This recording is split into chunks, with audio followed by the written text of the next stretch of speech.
a signed contract with self, something that you agree to, Agreeing to new terms. new commitments, non-negotiable. This is who I am becoming and who I am. Why am I choosing? And then why am I staying when I know it's not the right thing? Everything was always a good thing. And so now I look back and I'm like, okay, if you're sitting in the suck now, could you not apply a different story and be like, well, welcome to another episode of the Jasmine Star Show. I am thrilled. Y'all, I have to let you know that this right here, this is an early copy of a book that has now just been released for the world to see. I am very honored to say that I got this from a very good friend, a mentor, a brilliant mind, and somebody who we're going to be speaking about something that I'm passionate about, and that is mindset. Welcome to the show, Lewis House. Thank you very much. Appreciate let's you. go. Let's Thank go. you. Thank you for being here. Of course. Thanks for having me. Okay, so I know we're going to get into the book and we're talking about all those other things, but like I want to always start with when I bring people on the show, it's because I know them. And this is like a protective space and I want it to be a conversation. And so I'm going to let you know, I don't think we've ever talked about this before, but how our orbits intersected. And that was in Cabo San Lucas. And no, it's not that kind of story. Okay, I was like, so this one crazy weekend. What happens to Cabo stays in Cabo. No. I was gifted School of Greatness. Uh-huh. I had no idea what this book was about. I'm on vacation. I pick it up. I take a stack of books because your girl is cool. Like my weekends in Cabo probably look very different than your former weekends in Cabo. So I was in with a pile of books and I take this book and I start flipping through the first couple pages and then I'm hooked. I don't know this Lewis Howes guy, but I'm reading this book and I finish it in a day and a half. And I was like, I'm undone. Like whatever happened, there was like a big personal shift in my life. I took a picture of it. I put it on Instagram. I mean, like I was that girl with like the toes in the sand, like the basic. I like it. Okay. I was That's like, great. look at me being smart on the beach. That's great. And it was at that time that I started going deeper in your podcast, following what you're doing. And it was about 2 years later that I joined your mastermind. And so that's where our paths formally connected. But you and I, we went back 2 years before that. And so I kind of just want to start the conversation by letting you know that the person who wrote the book is the person who shows up in real life. And if anybody has a thought or opinion, it's like you're better in real life than you are in written word. And so on that note, I got your book. We hung out in a mastermind group in Napa, and it was in January. And I got this book, and I get a lot of books, Lewis, on the flight home. And I already have a book in my purse because you know your girl's a nerd. Yeah. And I start reading this book, and JD is like, "You gotta get your nose out of the book." And I was like, "I can't. This is School of Greatness times 10. And so I want to say congratulations. Thank you. Mean, I let him know. I went through like the book. I went through the exercises. I called my sister. She's a writer. I was like, what he just did. I was like, this is the book. There are exercises. There's stories. Your narrative is part of it, but more as a narrator instead of a main character. And you highlight other people. And the book is just tied together so well. Thank and you. so thank you for writing it. Thank you you. for being here. Thanks for Thank reading you for it. chatting about all things. And so we have this process and our paths intersected in Napa and we got a chance to chat and catch up. But what I want to do is make it less about me or you and make it about people who are listening. So we focus a lot on business owners. And I wrote a few notes, if you don't mind, from my book. And I kind of wanted to dive in. So we talk about our identities and we talk about how people show up. And a lot of people who listen are business owners and they have big dreams, but a lot of them feel stuck. And on page 20, so you hit the ground running. On page 20, you said that there's a mindset shift that a person needs to make to actually start moving towards what they want. So let's start there. Somebody right now is listening and they feel stuck. They could have a business or they're just starting a business. What's the first mindset thing to get out of I'm feeling stuck? Is to reflect on your identity. And you reflect on your identity through asking a set of questions, but really just paying attention to what you say to yourself consistently and what you say to others consistently. And whatever we add after I am is who we believe we are. And if we could record the narration we have inside of our head on a daily basis and play it to the world, they'd probably put us in a mental institution. Yeah. Because a lot of us say nasty things about ourselves Yeah. to ourselves internally and then also to others around us. And if you said these things to your best friend or your partner or your spouse or your mom or dad, they wouldn't want to be in your life. If you spoke to other people the way that we spoke to ourselves. Not everyone does this, but typically a lot of us have a negative identity around how we speak about ourselves. When I was growing up, I used to say all the time, "I'm such an idiot. I'm so stupid. Same. Man, I'm worthless. I can't." Even when I achieved something, it still wasn't good enough, Mm-mm. right? So it was like, but I'm still an idiot. I still made that mistake. What a dummy. I would say these words, and I used to when I was a teenager, physically punch myself in the face and in the head and beat myself up physically. A lot of us just do it emotionally and psychologically and verbally, but I would do it also physically. Mm. So for many years, I was driven by an identity that did not serve harmony inside of me. It created external results, but left me feeling inharmonic internally, which again made me feel I'm not enough, I'm stupid, I'm not worthy, all these things. So this identity drove me, but it also hurt me at the same time. And 10 years ago, I started a journey of healing, and it's been an ongoing journey. Mhm. In no way am I still a perfect human being, and I'm a flawed human being that makes mistakes all the time. But over the last 10 years, it's been an incredible journey of awareness, reflection, responsibility, and healing, which has given me so much peace in my heart. I've never felt this much peace and calm. Now, it doesn't mean that there's not challenges, stress, and adversity in my life, but I don't internalize it the way I used to. Mm. And 10 years ago, I decided to create a different identity with myself. And before, I was a fun loving, pretty happy guy. But there was a wound inside of me, multiple wounds. And whenever those would get triggered, someone would touch it, boop, someone would cut me off in the street, I'd get angry. Someone would say something to me on a basketball court, I'd react. Someone would get mad at me or say something I didn't like, I'd shut down. So I would get angry and frustrated. I would get in stages of, I wouldn't call it depression, but states of sitting in my apartment for days, not knowing what to do. Mm. So I wasn't like depressed thinking I wanted to commit suicide, but I was in depressed emotional states where I was just like, what am I doing? And Mhm. beating myself up. And I also would tell myself all the time, man, you're such an idiot. You're so stupid. You're not smart. You're just a dummy. I would say these things internally and externally. So my identity based on my own narrative and my own story was causing a lot of suffering. 10 years ago, I decided to break that identity belief within myself by literally creating a contract with myself, Mhm. a written contract where I wrote down a new identity and signed it. I had this framed on my wall for a long time. And the contract is still the same today. Instead of being angry, frustrated, depressed states, and dumb, I became a loving, passionate, wise man. And that is my identity today. Mm. Whenever I feel off, whenever I feel frustrated, whenever I feel like I'm having an off day, I lean back into my own personal contract. I am a loving, passionate, wise man. And I had to create a contract that I could actually believe, not like, something that was completely false, because then I wouldn't be able to believe it. And I think that's fake and it's a false identity. Mhm. So we have to create an authentic, integrous, congruent identity with self first. And I knew I was loving, but I just had to let go of the anger. I knew I was passionate, but I had to let go of the mental stress and depression that I would cause, Mm. that would cause me to be less passionate at times. And I didn't believe I was smart, so I couldn't put the word smart in my contract, but I did believe I was wise. I believe I had a lot of Mm. wisdom and experience. I had gone through a lot of adversity, suffering. I'd done a lot of different things to overcome that created wisdom within me. And wisdom was a word that I could actually step into and embody. I couldn't step into intelligent, smart, Smart. high IQ'd, any of these things because I actually didn't believe that.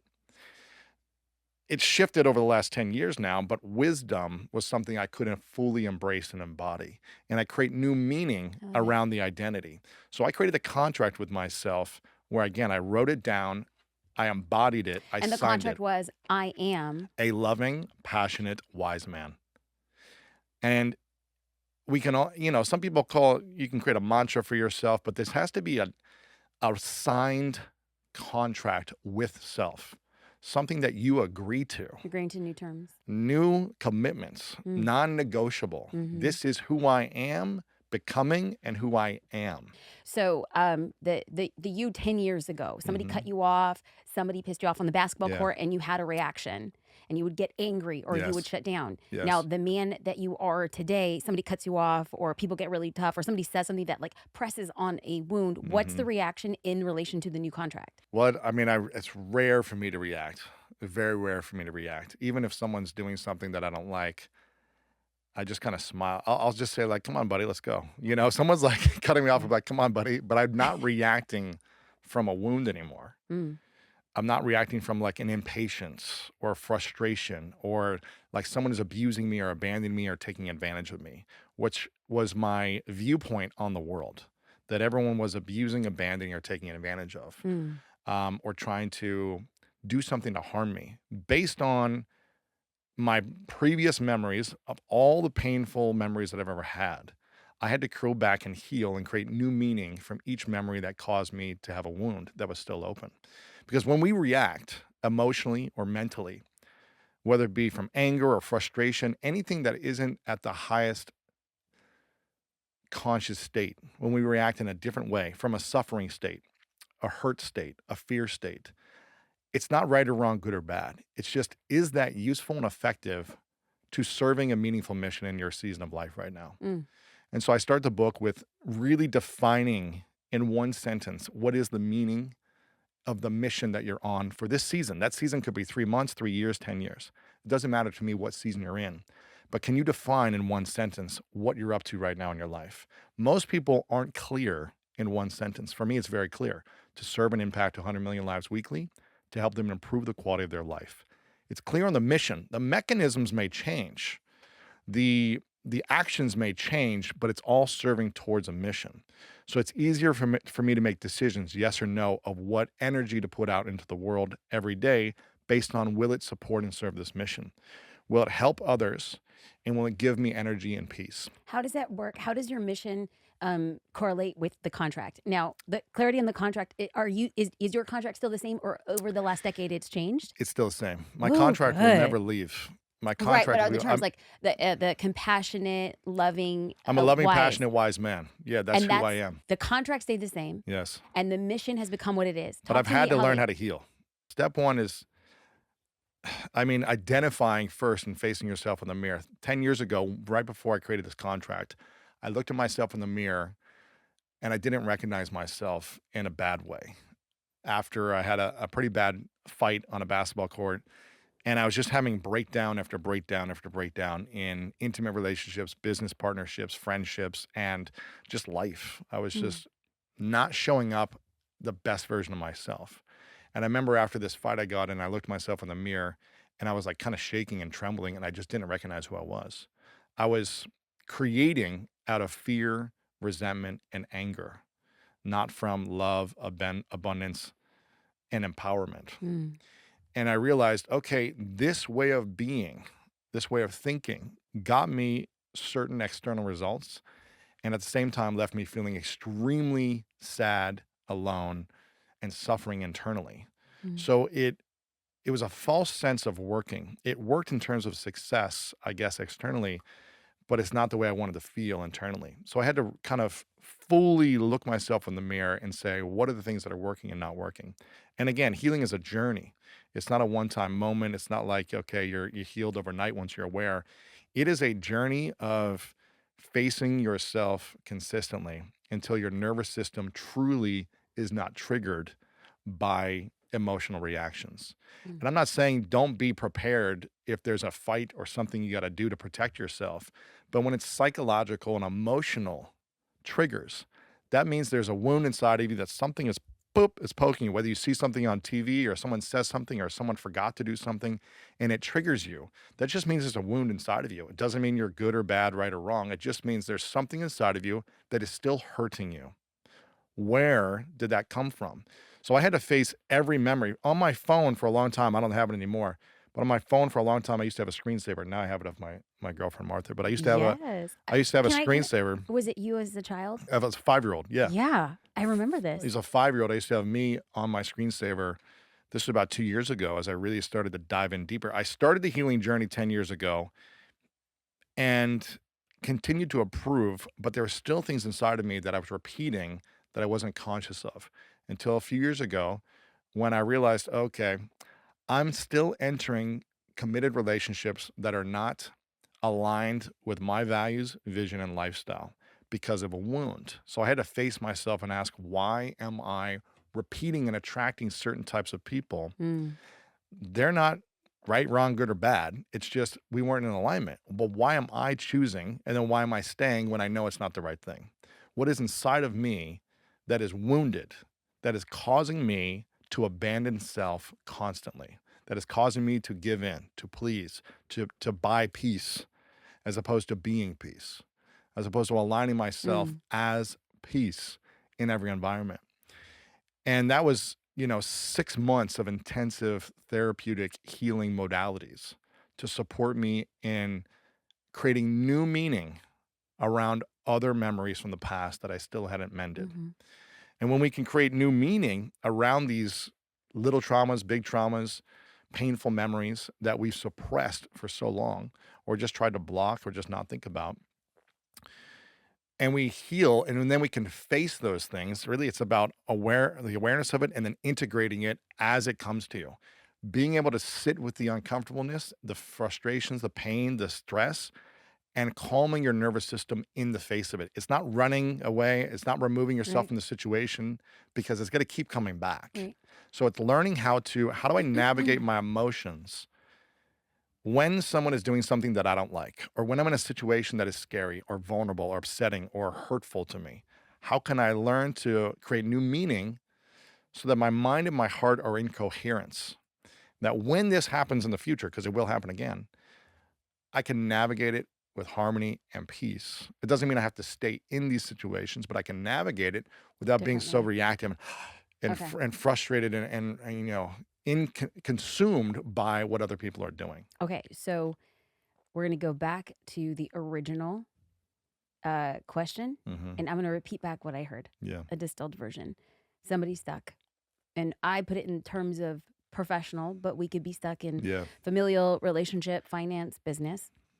And first things first was to create a new contract. It's to decide the person you're going to become.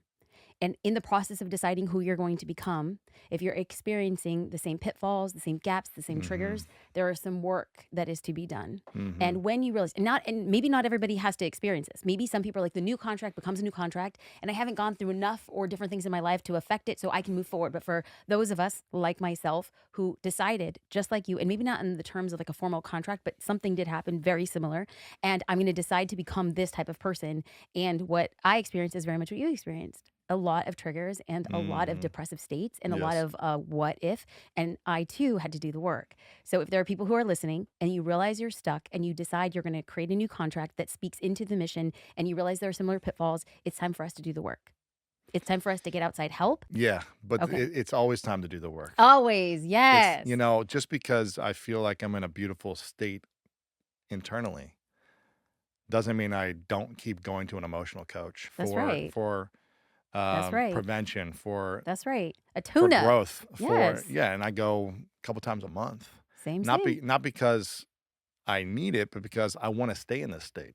I think it's interesting when we look at the world's greatest athletes, who are some of the top athletes? I don't know if sports is your thing, but who are some of the top athletes you can think of, like the world champions, the best of the best in their Well, sport? Who are those one of the people? best interviews that I had ever Hmm. seen from somebody who I really respect, two people I really respect. You're a phenomenal podcast host, and when you had conversations with Kobe, I thought it Hmm. was some of the best conversations I had seen. I'd seen him in a different way. I'd followed his career, Yeah, big, big, big fan of who he is. So yeah, let's talk about Kobe. Kobe. Okay, so Kobe, um, when he won his first championship, he had a coach, right? Right. He had a coach, and at the end of that championship season, he didn't say to himself, "You know what, coach? I'm good. I'm gonna go win the next one on myself. Exactly. Like, I don't need you.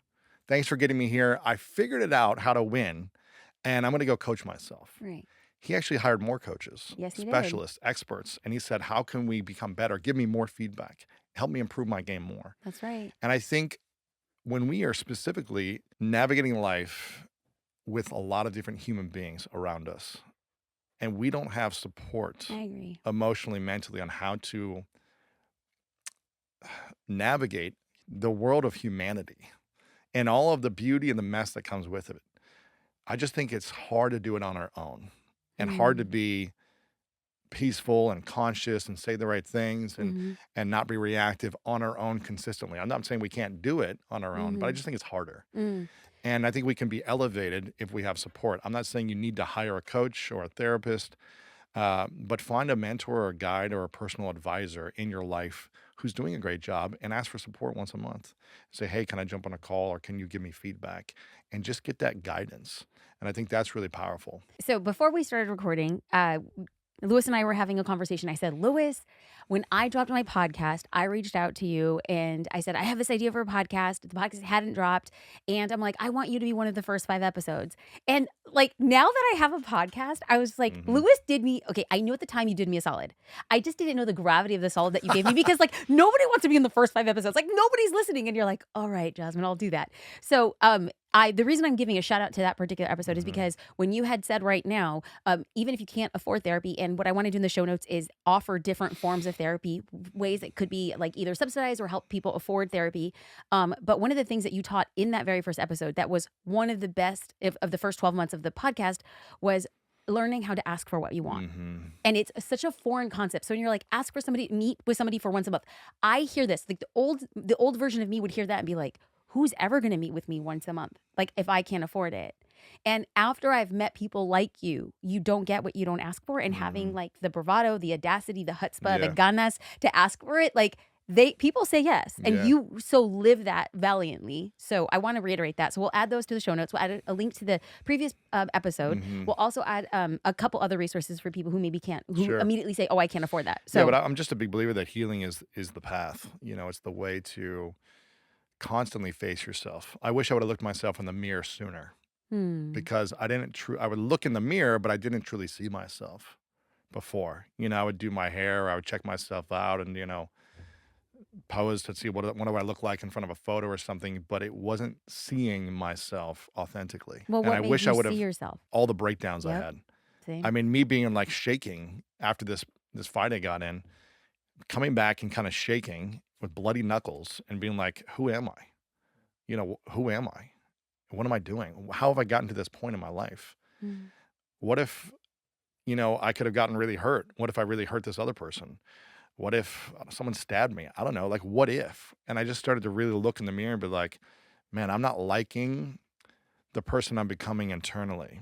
Yeah. But I thought I was figuring it out externally because of the results, because of the money, because of the platform, because of the accolades. I thought I was doing what I was supposed to do to feel better about myself, but I still didn't feel good. And so the mindset is really tied to our emotional belief about ourselves and others. And if we don't learn to heal our past pains, if we don't learn to heal our relationship to self, then our mind will always be powerless. That was actually a great lead into the next question because people are listening right now. And then you had said, what if something had happened to the other person? What if something would happen to myself? And so there's a lot of people right now who are asking, what if? Maybe not in relation to the person they're becoming, but like, what if the thing I want to do doesn't work out? What if? And so on page 203 of the book, you talk about courageous questions. Hmm. When somebody's asking those types of questions, what if I could have hurt somebody? Or what if this doesn't work Hmm. out? Or what will they say? What kind of courageous questions can we start asking ourselves to change? What if it does work out? Mm, What would need to happen in order for it to work out? Not asking what if it doesn't work out and then how would people think about me or what will they say about me or I'll feel like a failure and then I won't try again. But more so in a world of possibilities, if this could work out, what would I need to create, do, become, ask for in order for it to happen?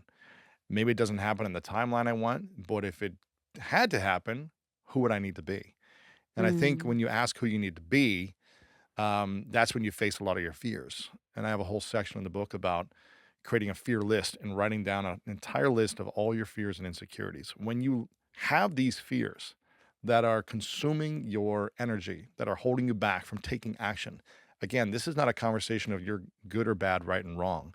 It's just, is it useful for you that's in right. life to have these fears holding you back?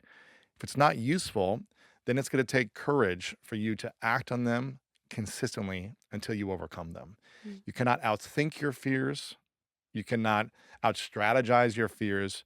You must face them emotionally, psychologically, and physically and deal with the pain of failing on the way because you will fail. One of my biggest fears was public speaking early on, and I met a mentor who was a professional public speaker. And I was like, I have no clue how to speak in front of a group of 5 people without stuttering, stumbling, sweating, forgetting what I was going to say, and feeling like an idiot because I just felt Mm. like everyone was smarter around me. And he goes, if you want to be impactful in the world, whether you get a job and you want to speak in a boardroom or you want to influence a partner of yours in a moving way, you want to speak in front of a crowd, whatever it is, you've got to be able to enroll people in your vision. And if you want to enroll people in your vision, you must learn to communicate what your vision is effectively. It doesn't mean you have to become the best public speaker in the world, but you've got to learn how to have some skills, some tools on how to just communicate. And I didn't have that skill except for one-on-one, but I couldn't do it in a group because I was so afraid of judgment. That was my biggest fear. There's 3 main fears that cause us to doubt ourselves. Self-doubt is the killer of dreams. It's what holds us back Mhm. from acting courageously. When we doubt ourselves, we don't ask the girl out. We don't get out of the toxic relationship. We don't ask for the raise. We don't make a bigger offer in our business to get bigger clients. We are afraid and we doubt ourselves, and so we just don't act. We think, we wait, we analyze, we don't Mhm. act. It's not bad. It's just, is it getting you the results you want in your life? And do you feel good about yourself when you are crippled by fear? I never did. I just felt insecure and not enough. And so when I learned to say, all right, I'm going to go all in on this fear of public speaking. And he told me exactly what to do. And I just followed it like an athlete. Okay, give me the steps. I will do everything you tell me. He said, you need to go every week for a year to Toastmasters, which is a public speaking course. And you need to fail. You need to fail and experience the humiliation of what it feels like. And then you need to realize you're still alive. Mhm. You're okay. Maybe some people thought of you in a certain way, but you get back up, you do it next week, and then you're going to fail again. But maybe it won't be as bad because you'll learn one thing to improve. And do this every week for a year and come back to me and tell me what happens. And this is what I did every week. The first speech I did, I wrote out word for word this 5-minute speech. And I thought to myself, I have no idea what to say for 5 minutes. It felt like a lifetime. And I wrote out and I got behind a podium and I spoke and I didn't look up one time at the crowd of about 20 people. Now, this is a safe space. This is like an environment where you're supposed to give good feedback and people are there to help you. It's not like they're going to laugh at How you. old are you at this time? 23, Okay. 24, Okay. somewhere 23. I also had a full arm cast on. So I had a cast from here to here, just kind of standing as I'm reading this paper with a cutoff shirt, a backwards cap, baggy jeans, just got done playing football. And everyone's in suits and they're all professionals and they're all incredible speakers. And I get up there behind the podium, stuttering, stumbling, just feeling like the biggest loser. And I looked down and read word for word the whole thing, would flip the page, read the whole thing. And then I finally looked up the end after these 5 minute speech. And, people clap and I kind of see some mixed faces. And then 3 different people are supposed to give feedback. This is the whole part of it. You're supposed to Right. get feedback in coaching. And they're supposed to give like positive and, critical feedback as well. And all of them said like kind things like, hey, Lewis, great job for having the courage for getting up here. Next time, just try to look up once or twice in the speech and just connect with us, connect with the audience. So I remembered that. Okay, Lewis, great job again. You had a great story in there. Just make sure to add a couple pauses because you just went really fast. Okay, so I got the feedback, and then next week I said, I literally wrote the script again, word for word, Add and I put look up. pause and look up. And so I went there and I look up and I look back down. And again, I was fumbling my way through this. It Mhm. wasn't like I was Mhm. doing a great job, but I was practicing. And at the end of the year, I was able to be in front of the audience, give a speech, not need a podium, not need note cards, not need notes, and give an effective speech where I got a standing ovation. And then within 6 months after that, I made my first $1,000 at a speaking event, which a year and a half before then, I would have never thought anyone would ever pay me Mm. to speak in front of an audience. And now today, speaking I'm not the best in the world, but it's become one of my superpowers. Whereas before is the thing that made me feel the most powerless. I faced the fear by going all in on it until it disappeared, and now it's a superpower. So I did that one by one by one. I had a lot of fears, and I just went down the list and started doing this. Okay, salsa dancing. This is terrifying for me. I did the same thing. I went every week for a year and threw myself into humiliation. And I realized, okay, at the end of the day, maybe there are some people laughing at me. Maybe this is very uncomfortable. Maybe I do stand out. And the more I show up and the better I get, the more confident I become, not just in this area of my life, but every area.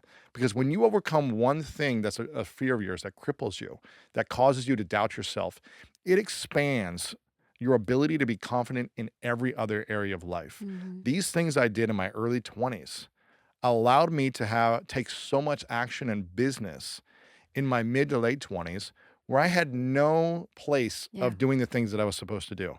And everyone was like, Lewis, how are you growing so fast? I was like, I'm just not afraid of failure. I'm not afraid of it. And I was afraid of judgment, but the fear of failure did not hold me back from taking action.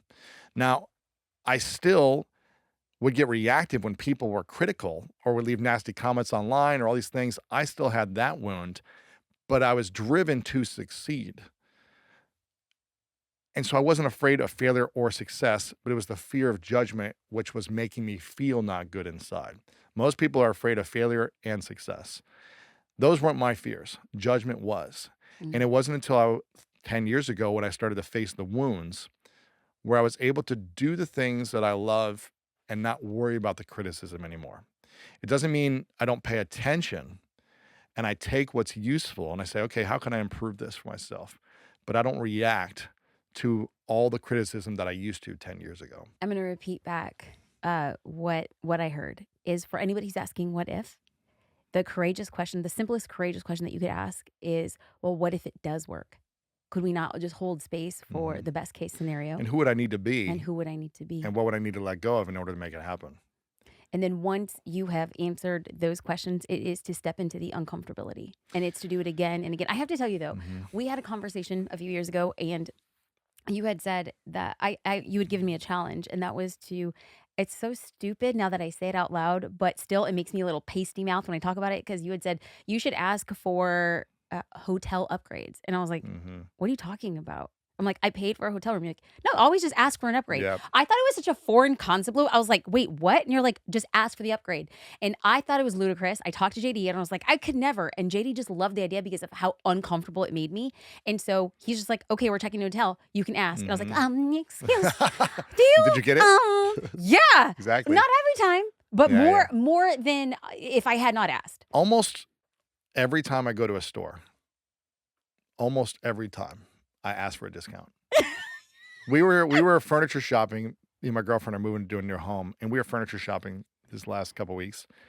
And we went to all the stores, all the fancy stores, all the, everything here in LA.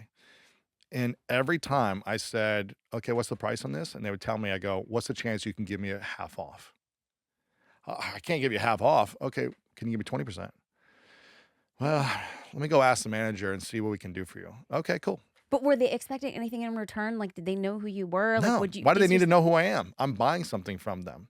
and you And just ask, can I get a I discount? ask every time. And not all the time it works, but a lot of time it does. Or you know what people do? They just give me something for free. It happens so often.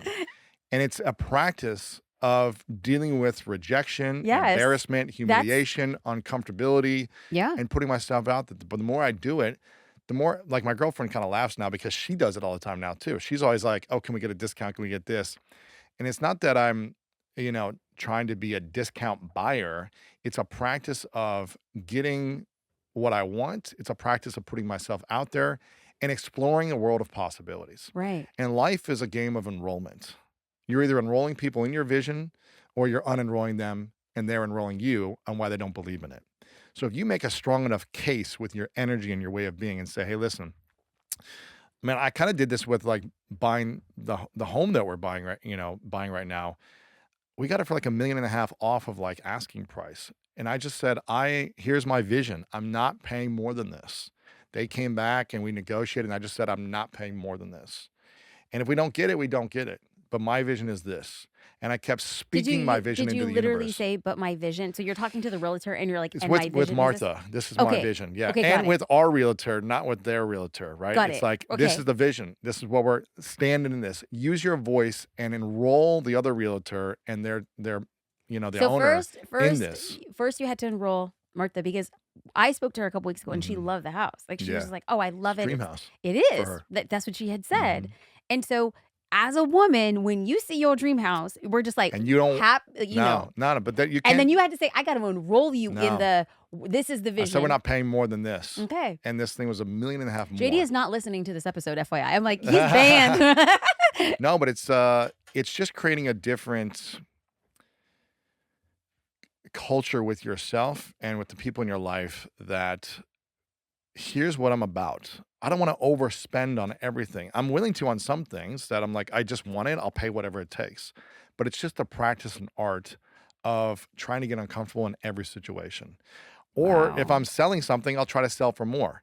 At my event, I announced the book, The Summit of Greatness. And I said, hey guys, At the Summit of it's The Greatness, Summit of you Greatness. I announced announced the your book. book. Yes. And I Okay, I said, wanna hey make sure. guys, we'd love for you guys to buy one copy. But if you can buy one, you can probably buy two. So don't buy one, buy two. I said, if you can buy two, you probably can buy 10.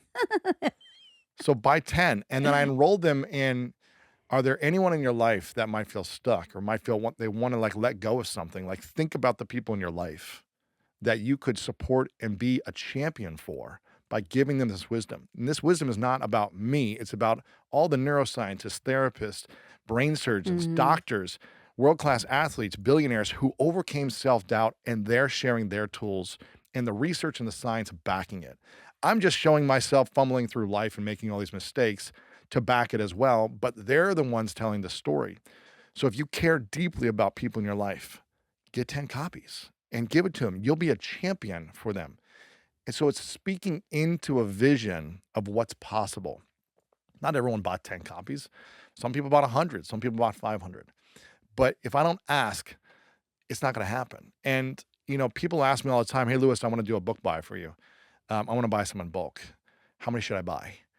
And some people might say, well, maybe like just buy 20 or 50 or 100. I'll say, can you get 1,000? Is it possible for you to get 1,000? What would it take for you to get 1,000? What would you need for us to do together for you to get 1,000 and get it out to your entire audience? What would it take? Maybe they say no, but maybe they say yes. And if they say no, I'm like, well, what could you do? Could you do 500? Is Mm. that a possibility? If not, okay, I'm still going to appreciate whatever you do. If you buy one, I'm happy, right? So what is possible? And speaking into that, being courageous towards this kind of mindset of enrollment and the ability to sit in a no is huge and will Mm. set you free in a lot of ways.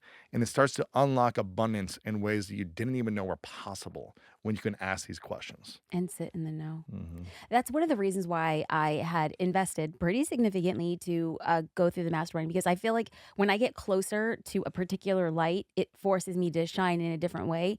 And Mhm. one of the things that I just found so appealing was that you were so okay sitting in the know. You were so okay asking for everything you wanted without attachment. And like, I need to learn Mm. how to like master that. And so there are people who are listening and maybe they feel like, well, I've tried it and it didn't work, or maybe I'm too old.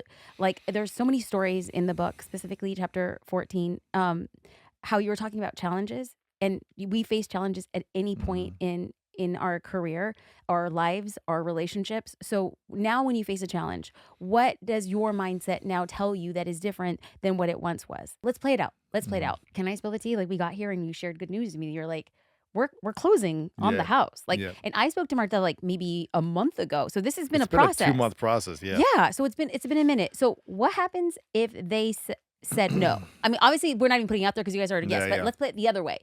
How does the new Lewis say, "This was my I'm vision"? unattached. I'm unattached the way it needs to look. And I would create a new meaning around it. I would say, you know what? Mm. This wasn't meant for us. And there's a better home environment for us that's going to come in 3 months, 6 Yes, months, son. 9 months. Yes, son. And maybe That's there was right. something, it's like if I get stuck in traffic or if I'm late, I'm like, "God," my initial response is to be frustrated and to say, I don't like being out of integrity. I don't like being not Right. on time. And Right. I don't want to not be my word. But I also say, okay, let me renegotiate. Kind of like what I did with you. I was like, hey, here's my ETA. I'm not going to be there on time. I'm going to be there 11:04, not at 11. And so it's renegotiating or communicating if you're not going to be on time. It's just not being late and then saying, my bad. It's Right. communicating beforehand to renegotiate, and also not beating myself up Right. and not being frustrated at the people, Right. the construction or the traffic or whatever. And also saying, it's all going to work in my favor. Maybe I Mhm. had to take this detour because I would have gotten in an accident. So it's creating new meaning around, if the home didn't work out, we would have something better suited for us Mm. that would actually unlock more abundance. So I think holding on to one thing is like this idea in my mind. This is kind of interesting to speak about this in terms of even just the book and launching a book, because this is my third book. And the last two books, I had more of a tie to the result when I Mm. launched it, and a more of like a letdown from an expectation, right? Because I wanted certain things, certain sales numbers, certain number on the list, all these different things, certain press. And I had more of a letdown after those books, even though they both did great. It's like this expectation on results. And I'm a driven human being that cares about results. Mhm. I've got to survive. I've got to provide for my team. I've got to pay my bills, all these things. So I need certain results. But this is the first time, and I can honestly say this is the first time where have I feel like I've done my best with the book in terms of writing a great product. I feel like this is the book I wish I had when I was 16 for myself to read, when I was 21 and struggling, when I was 30 and stuck in life 5 years ago. This is the book I'm glad I have now, and I'm glad I'll have in 10 years for myself, because I feel like I needed something like this. And so I know I'm proud of the result of the message and the product. And I know that I've got an incredibly solid game plan of taking action towards launching the book, right? Mhm. So I planned 6 months ahead, if not before then, and I really enrolled my team in, here's how we're going to execute it, and fill my schedule with these top 100 interviews. I'll do, you know, Hey, hey. and I'll do 3 interviews a day, Monday through Friday. If I need to do some on the weekends, I'll do it on the weekends, because this is a season of the playoffs, right? So I Mhm. know it's a 2.5 month window. It's not forever. It's not sustainable forever. But when it's go time, you got to show up and give your full effort. And I don't want to go into this thinking, I slacked or I didn't do everything I could have, and therefore the results didn't happen. So me knowing I'm giving everything I Yeah. can while also taking care of my health, while also feeling peace inside Mhm. under the challenges and stresses and moving and buy a home, and the loss of two friends of mine, the death of two friends of mine, and dealing with ceremonies and all these things, and travel, and Yeah. navigating people on my team who are going away, and just all of it. I'm at peace knowing that the results are going to be whatever the results Mhm. are. And it feels beautiful for really the first time to be able to be peaceful in the effort and know I'm giving everything, and the results are going to Mhm. be what they are. I can't Mhm. control the results. I can influence the effort. I can show up fully, and I can influence and be aware of how I feel about myself in the efforts. Mm. But if I tie my peace and harmony to results, That's right. then I'm going to be let down every time. Or I'm going to get excited when it happens and then need to rely on that for the future. So I'd rather just rely on me being the best version I can be daily, take care of my health, be there for the people I care about, and show up for the message the best way, and let go of the results. I have to say, Lewis, I'm naturally a skeptic. Just how I'm hardwired, I've learned Hmm. to accept it as just me being me. And so I think that if there are other skeptics who are listening and they're Hmm. like, well, of course, he's selling a book about mindset, so he's going to be ultra zen. But I have to sit here and just like testify. We sat next to dinner, Hmm. happenstance, Hmm. at an event, and you were talking to a gentleman by the name of Jay Shetty. Hmm. And you guys were engaged in a conversation, and there was multiple conversations going on. And I never thought I was going to admit this. And like, here I am spilling the tea. But I was just eating to myself and listening to your conversation. We were in the And yeah, conversation and together. I'm like, oh what? Oh We were what? in the conversation. I get to hear two New York Times bestselling authors having conversations about doing the work. Hmm. And the holistic approach that you both took was like my jaw, Mm. like how it was a place of the hardest work, the greatest discipline, the Yeah. biggest joy, the truest dedication. And so to hear that conversation happen in real time in 100% authenticity, it's going to be hard, and we are going to do the work, and we're Yeah. going to have the book, like, our books are gonna change people, and people change the world. Mhm. And to hear that conversation, and then to know that, I am part of 100 interviews, yes.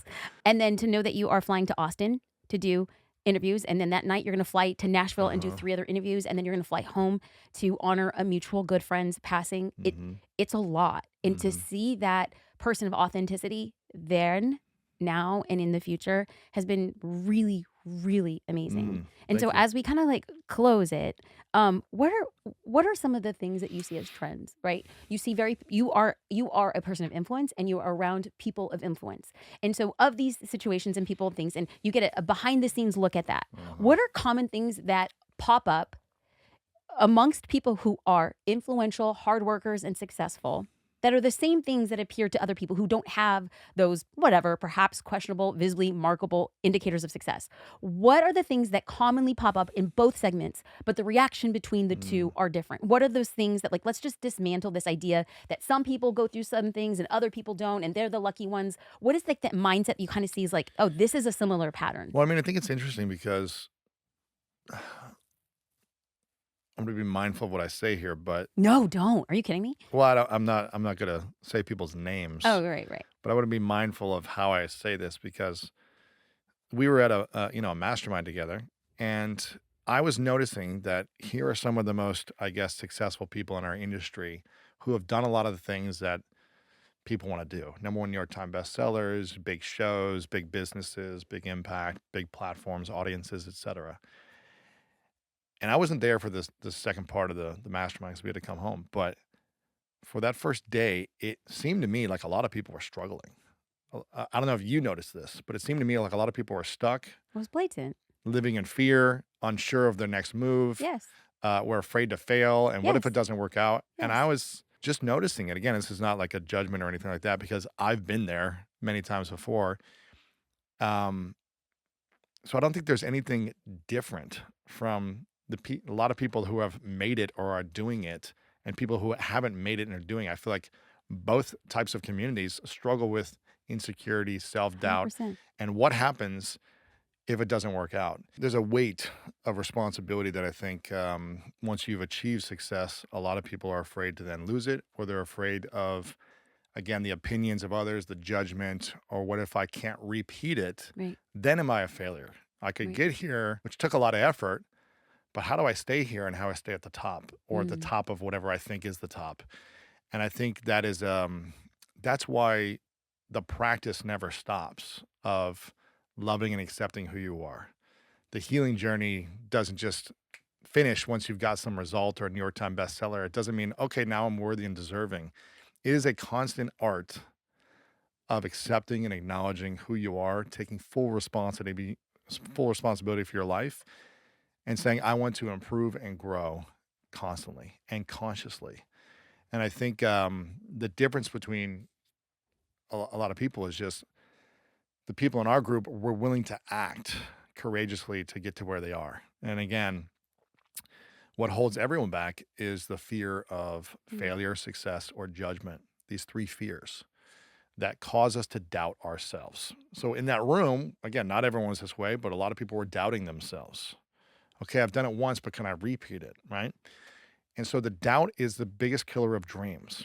So we have to get to the root of doubt. Where am I afraid of failure, success, or judgment? In the book, I talk about how to analyze that and assess within yourself which one holds you back the most. It doesn't mean you're good or bad, right or wrong if you have a fear. It just means, is this helpful towards accomplishing your meaningful mission? And once you're clear in your mission and your identity, these fears are going to be the enemy of you being great. Mhm. And at the root of each one of these fears is I am not enough. I'm not smart enough, pretty enough, talented enough, good enough, old enough, credentialed enough, whatever it is, worthy enough. And that's why we must change I am not enough into a new contract that are empowering things about yourself and stepping into those things on a consistent basis. And we have to not tie really our self worth to our results. We need to tie it to our efforts and our attitude and our energy towards others. I try to in my best way possible. And again, I'm a broken, imperfect human being, but I try to in my best way possible spread generosity to strangers, to people when I'm at the store asking for half off. I'm still trying to bring generosity, smile, attitude, energy, and effort to people in a good way. And again, it's a practice. It's not like I'm doing it perfectly all the time. But that way of being allows me to attract and manifest more in my life. And loving and accepting who I am and every part of my past pain and shame and insecurities and accepting it. I don't have to like it. I don't have to say I wanted to experience it, but I got to accept it. Mhm. If I don't accept everything I've been through and all my shame, how can I accept receiving what I believe I want to be worth? I must learn to be worthy through the acceptance of the past pain so that I can receive more or experience more love or more joy. And I think that's the practice. And the people who are struggling at the top, I think just need to keep practicing that, reminding themselves that they are worthy, and that's what helped them get there. When it was your time to speak and your girlfriend Martha was there with us and she had such a positive impact and the Mhm. two of you guys together were just such a good force. Um, when you stood up and you spoke, it was like you commanded the energy in the room and you sat and what everybody had said. These are people who had been with you for the past 5 or 6 years, watching your journey and being a part of it. They had looked at you and they didn't talk about your books and they didn't talk about your accolades and they didn't talk about your podcast and they didn't talk about your cool experiences and contracts and they didn't talk about anything that other people would attribute the 1% to. What they said was they saw an entirely different person standing in front of them and they saw somebody who has been broken and they saw somebody who's done the work and they saw somebody who's just trying to help others get there. And I Mm. think that's a testament to who you are and I've seen that. And so I am just so thankful that you spoke into my life and I just want to sit here and speak into yours. You're an entirely different person. Mm. It's so incredible. I'm so Thank happy for you. this book. I think people need to read it. It's so well done. This is Thank School you. of Greatness times 100. There are actionable steps that people can take. Thank you for stepping into your mission. Thank you for speaking so generously into a group of people who are all destined to do great things if we have the courage to ask those questions and Mhm. the courage to do the work and the courage to sit in it and to make different decisions to indicate an abundant future. Mhm. Louis House, thank you. I I appreciate appreciate you. it. Appreciate you. Appreciate I got you. a question for you before we stop. Oh, Unless you need to ever stop. the podcaster, Unless you need to stop. Oh, no, let's do it. Let's do it. What do you think is the thing that holding you back from everything you want internally? Fear of failure. That's the thing? Yeah, More 100%. than success? Easy. So you're more afraid of failure than success. Oh yeah. I'm unafraid of success. I'm unafraid of success But if you know that failure is the only path to success, then why are you afraid of failure? because of what it means. What Like is we've it? done the deep dive work. The fear that I am not enough. But if you know that that's the path to success, what would it take for you to create a new meaning around failure and not call it failure? What would it Oh, take for you? that's been the work. It's Yeah. just lessons that I am worthy of the success. I'm worthy of the like not worthy. I deserved the success. I deserved what people called failures. But I now look at that and I'm like, that was preparing me for the thing. Mm. And every time I always felt like it was a rejection, not of myself, but a rejection of an idea, a rejection of certain terms, a rejection Mm. of certain measures of success. What I realized that what I was looking at as a rejection was 100% a redirection. And it was Mm. the time and it was all the mistakes and it was all those things that I look back and I'm like, oh, that's why that happened. That's why that person did me dirty. That's why I signed a contract without fully understanding what was going on. That's why it took us 4 years for our daughter to find us. Mm. Everything was always a good thing. And so now I look back and I'm like, okay, if you're sitting in the suck now, could you not apply a different story and be like, Mhm. oh, this is the good part. Mhm. The good part is getting us to the great part. And Yeah. so that's been the work for the past year. And I feel like I'm in a different place now. What are 3 things in the past 10 years that were extremely challenging for you to experience or you didn't understand or maybe they felt like big breakdowns or Mhm. failures Mhm. that looking back now, you're like, "Wow, that was extremely I needed to go through that so that I can be here." Can you think of 3 specific instances? You don't have to say, like, long stories, but Yeah. just this moment, and this moment where it Mhm. was, like, painful for a year or 6 months or 2 years, Mhm. but it actually was the most beautiful thing that needed to happen for you to be where you're at. 100%. Being placed with our daughter for adoption, waiting for that, and it just felt like it wasn't going to happen. Mhm. Best thing to ever happen. Really? I was dragged early social media days, getting dragged is never fun. And Dragged? yeah, that's like, I think that's what the cool kids call it on Was TikTok. it like It's like where they just like, canceled, you mean, or like yes, oh, okay. yes. I think dragged is the new word, or maybe it's the old word before. Maybe it Drag. predates Never heard of this. cancellation. Like, Yeah. let me school you in the Give me cool. what's happening. Drag. So people were like putting Yeah, you it's in the just like mud. canceled. Yeah, definitely. When was this? This was 2010, 11. Okay. Yeah. So, but Wow. that was the thing that got me, like, pushed me, escorted kindly out of an industry that I would have stayed in forever. That's cool. And Okay. so, what's the point of being a big fish in a small pond? Right. I'm Okay. so happy being a guppy in the ocean.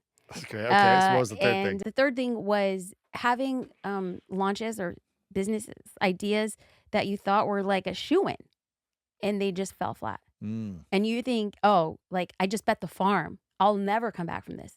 And every single time it was the stripping, was never a stripping, it was just a pruning.